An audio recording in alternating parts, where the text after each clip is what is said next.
Kaisar Konstantinus Agung dan berhentinya penganiayaan terhadap orang Kristen. Berhentinya penganiayaan terhadap orang Kristen terjadi sekitar 311 Masehi ketika Kaisar Gaius, Galerius, Valerius, Maximian mengeluarkan dekrit toleransi. Dekrit ini mengakui beberapa hak orang Kristen, di antaranya mereka secara bebas menyatakan agama mereka dan mampu membangun gereja mereka. Penganiayaan terhadap orang-orang Kristen di Kekaisaran Romawi ini dimulai pada masa Kaisar Nero Claudius, Kaisar Augustus Germanicus, pada tanggal 13 Oktober tahun 54 Masehi. Pada tanggal itu, raja ini menuduh mereka yang menyebabkan kebakaran di Roma. Tuduhan ini menimbulkan desas-desus bahwa dia sendiri yang menjadi penyebabnya. Dari kesamaan ini, mereka menyatakan para pengikut agama Kristen sebagai musuh kerajaan. Kemudian atas perintah kaisar yang berurutan, mereka dikepung, dianiaya, ditangkap, dan dieksekusi.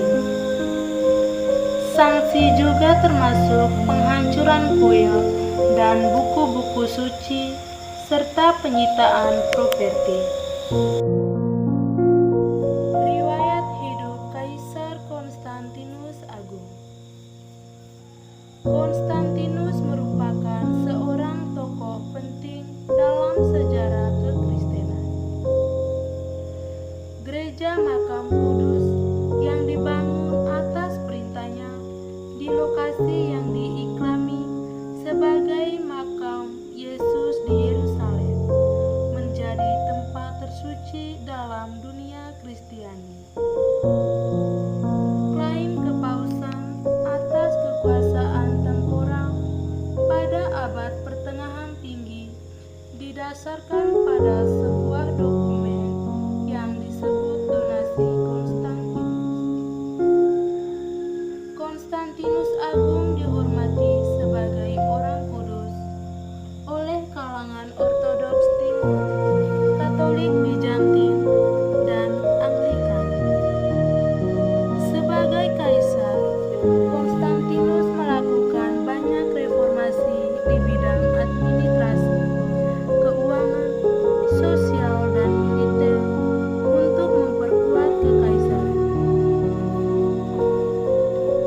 Pemerintah direstrukturisasi serta dilakukan pemisahan kewenangan sipil dan militer. Koin emas baru, yakni solidus, dikeluarkan untuk mengatasi inflasi. Ini menjadi standar mata uang Bizantin dan Eropa selama lebih dari 1000 tahun. Sebagai Kaisar Romawi pertama yang melakukan konversi ke Kristenan, Konstantinus memainkan sistem peranan penting dalam mendeklarasikan maklumat Milan pada tahun 313 yang menetapkan toleransi bagi kekristenan di dalam kekaisaran. Ia menghimpun konsili Nikea pertama pada tahun 325. Pada saat itu, kaum Kristiani menyatakan pengakuan imam mereka melalui Credo Nikea.